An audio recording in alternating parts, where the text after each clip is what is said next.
వయసులో ఉన్నావు, నేను కూడా అదే వయసులో ఉన్నాను. నీ అందం నన్ను పిచ్చెక్కిస్తోంది. నీ పరువాలు నా మతి పోగొడుతున్నాయి.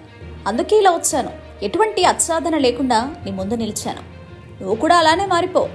నా వయసు దాహాన్ని తీర్చేసాయి అంటూ ఇటీవల ఆంధ్రప్రదేశ్ రాష్ట్రంలోని ఓ పోలీస్ స్టేషన్లో పనిచేస్తున్న ఎస్ఐ ఓ మహిళకు వీడియో కాల్ చేసిన విషయం తెలిసిందే.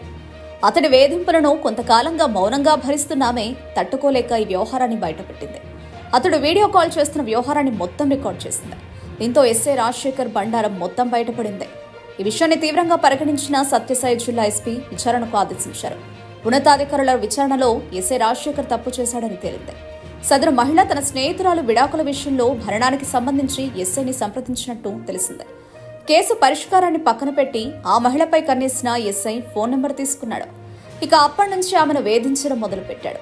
రోజు వీడియో కాల్ చేయడం, నగ్నంగా మారిపోవాలని డిమాండ్ చేయడం, అలా చేయకపోతే కేసులు పెట్టి ఇబ్బంది పెడతానని వేధించడం మొదలుపెట్టాడు. ఆ మహిళ భర్త కూడా ఎస్ఐని ప్రాధేయపడినప్పటికీ వినిపించుకోలేదు.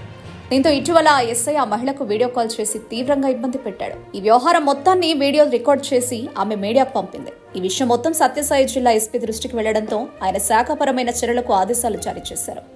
ఎస్ఐ వ్యవహారం రాష్ట్ర వ్యాప్తంగా సంచలనం సృష్టించిన నేపథ్యంలో పోలీస్ శాఖ అప్రమత్తమైంది. విచారణలో సదరు ఎస్ఐ తప్పు చేశాడని తెలియడంతో అతడిని సర్వీస్ నుంచి తొలగిస్తూ పోలీస్ శాఖ ఉత్తర్వులు జారీ చేసింది. అంతేకాదు అతనిపై కేసులు కూడా నమోదు చేయాలని అధికారులకు ఉత్తర్వులు ఇచ్చింది. దీంతో ఆ మహిళకు న్యాయం జరిగినట్టయింది. పట్నం పోలీస్ స్టేషన్కు ఎస్ఐగా వచ్చినప్పటి నుంచి రాజశేఖర్ ఇలానే వ్యవహరిస్తున్నాడని తెలుస్తోంది.